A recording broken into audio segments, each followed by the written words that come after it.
একটাই আমি মেসেজ পেলাম, মধ্যরাতে কখনো শুনেছেন একটা স্বাভাবিক দল কাউকে কাজে লাগিয়ে ছুপা রুস্তমের মতো বিহাইন্ড দ্য সিন মধ্যরাতে গুপ্ত তাণ্ডব করছে?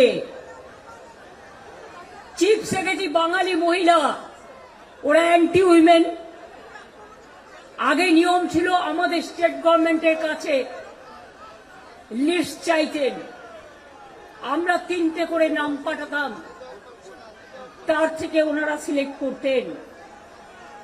এ সুমোটো যেন মগের মুলুক, যেন দিল্লি কা লাড্ডু, যেন জমিদারি। জমিদার জোরদার, কালোদার আর বিজেপিকে সন্তুষ্ট করার জন্য